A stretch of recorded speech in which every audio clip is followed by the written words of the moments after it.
Yuridillahu bihi khairan yufaqihu fiddin. Barang siapa yang dikehendaki Allah pada dirinya suatu kebaikan, maka dia akan dipahamkan dalam agama. Pahamnya dalam. Hadirin yang mulia, tadi kita kupas tentang bagaimana pentingnya masjid dan bagaimana hasil masjid dan bagaimana jaminan Allah Subhanahu wa taala. Kesuksesan Nabi sumbernya dari masjid. Sahabat mengikuti Nabi akhirnya sukses karena mereka telah membangun masjid, kemudian memberi waktu untuk masjid, kemudian menghidupkan amal masjid. Nah, apa itu amal masjid? Hari ini kita pengurus masjid, tapi kita tidak tahu kadang-kala atau masih kebingungan bagaimana seharusnya. Belum ada panduan khusus. Kadang kita mendengar satu musuh sana maju, kita belajar sudah dibanding sana maju. Sebenarnya hadirin yang mulia, kita sudah punya panduan. Siapa baginda Rasulullah SAW? Maka di masjid Nabi ini disarikan. Intinya amal masjid ini, yang pertama di situ ada khidmat, ada pelayanan. Jadi ahli-ahli masjid ini Nabi ajarkan untuk menjadi pelayan rumah Allah, menjadi seorang hamba, memandang orang-orang yang datang ke masjid adalah tamu-tamunya Allah.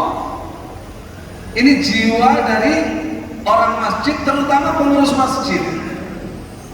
Jabarkanlah nanti bagaimana caranya supaya nyaman, supaya kerasan, supaya tentram. Ada jiwa begitu masuk masjid itu tenang, keperluannya cukup, air ada, makanan ada, tempat istirahat ada, tempat makan ada, WC ada, airnya cukup. Kalau perlu AC, kalau perlu kipas, kalau perlu lampu-lampu. Yang jelas Nabi mengajarkan sahabat-sahabatnya untuk berkhidmat kepada masjid. Seorang Arab Badui datang kencing di masjid. Bayangkan begitu sederhananya masjid sehingga orang mau kencing cocok untuk kencing. Coba bayangkan. Langsung buka, langsung kencing. Sahabat lagi kumpul mudzakarah dengan Nabi di masjid, melihat masjidnya dikencingin mau marah. Udah langsung mau cincin kan? Nabi tahan, tenang. Orang kencing saja disuruh tenang, coba supaya tentram kencingnya. Coba bayangkan. Ini hikmahnya Nabi. Ini ketua masjidnya ini. Orang kencing saja jangan sampai terganggu jiwanya. Coba kalau dikejutkan, kenapa kamu kencing sini? Terkejut dia lari kan kencingnya kemana-mana jadi. Sudah selesai, tenang, baru Nabi datangi. Saudaraku, ini masjid, besok jangan lagi kencing di sini, ya. Dengan wajah yang lembut, dengan senyum terkembang. Tapi sahabat di sekitarnya itu matanya kayak jengkel pak. Maka Nabi melihat mana yang matanya paling besar. Nah, kamu ambil air. Suruh ambil air seember, nah siram. Bukan yang kencing dihukum suruh nyiram pak. Orang masjid suruh ambil air, nyiram kencing. Siapa yang paling keras? Maka kalau bapak ini merasa suka pemarah, kasar, sering-seringlah membersihkan toilet masjid supaya lembut hatinya. Jangan setelah jadi pengurus masjid tambah garang, wajahnya garang, kunci terus dibuka, cepat keluar pak, ditutup. Waduh, saya pulang dari Padang mau ke Lunang pak, pengen kencing. Saya, oh ya, di sana masjid tepi jalan kan ada, anak di sana saja lah. Udah turun dari mobil, lari pak. Ternyata pak, dibuka nggak bisa, dikunci pak. WC saja dikunci, coba bayangkan. Kok hobi kali kunci itu ngapalah gitu. Itu kalau nanti ada orang kena kencing batu tuh dia dapat bagian dosanya. Pernah juga suatu saat di masjid lain, Pak, lari udah mau kecil, udah buka masuk, buka, nggak ada air lagi. Allah. Tapi yang seperti ini nggak terjadi di Kepri ini, nggak ada. Salah ya? Orang kencing saja dibikin tenang. Itu yang diajarkan Nabi. Nabi kalau ada tamu-tamu datang, dikhidmati, dilayani. Suatu saat gak ada lagi yang mau dihidangkan.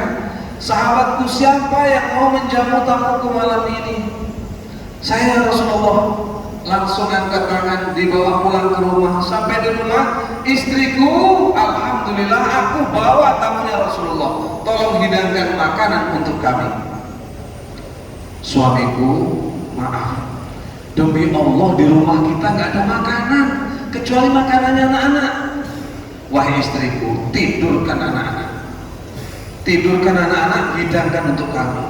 Wahai suamiku, kalau untuk orang dewasa nggak cukup untuk berdua, hanya cukup satu orang. Wahai istriku, kita sandiwara, nanti matikan lampu, hidangkan makanan itu untuk kami, biar aku pura-pura makan. Sepakat, sandiwara berjalan, matikan lampu, makanan dihidangkan. Mari Pak, bismillah, bismillah, insyaallah, bismillah. Tamu makan, tuan rumah pura-pura makan. Tamu sendawa, tuan rumah pura-pura sendawa, padahal yang dimakan angin. Malam itu anaknya tidur lapar, istrinya tidur lapar, dia tidur lapar, yang penting tamunya kenyang. Ini jiwa daripada ahli masjid. Subuh dibawa ke masjid, Nabi tanya, wahai sahabatku, apa yang telah kau buat untuk tamuku tadi malam? Ditutupi semua pengorbanannya. Nggak ada ya Rasulullah, kami khidmati semampu kami. Enggak, ceritakan apa yang telah kau buat untuk tamuku tadi malam.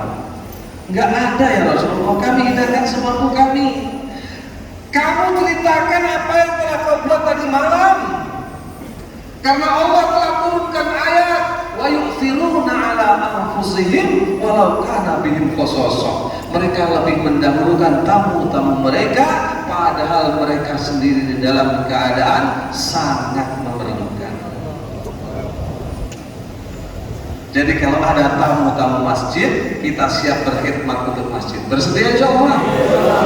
Janganlah orang datang, tamu datang, kita nggak khidmat. Orang beli nasi bungkus mau makan, kita larang. Ya Allah,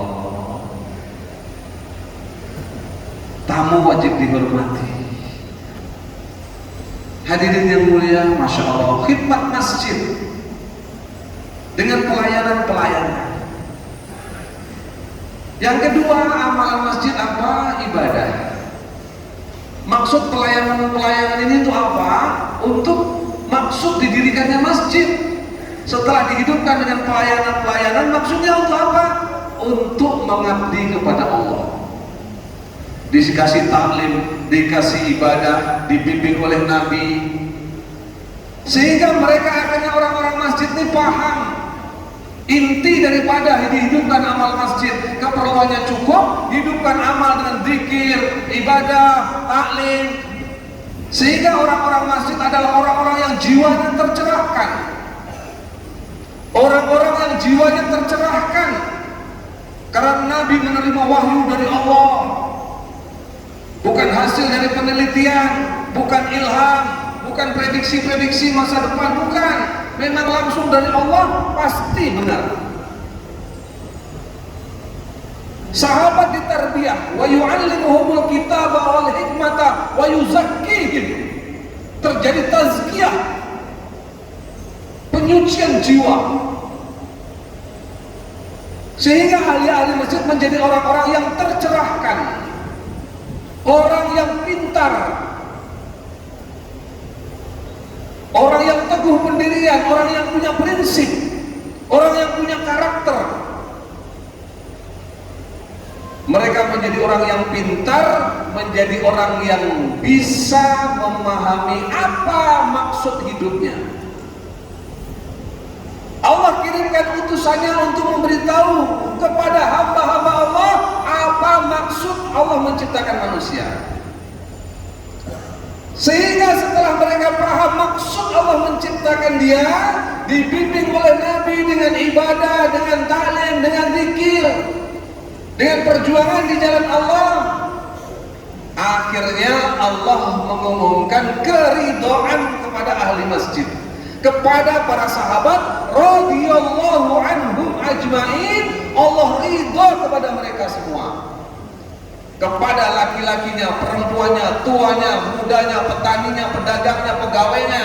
Allah ridha kepada mereka semua. Inilah contoh masyarakat yang sukses, di mana dibina dari masjid, dihidupkan amal-amal masjid, dipahamkan ini maksud hidup. Apa maksud hidup kita?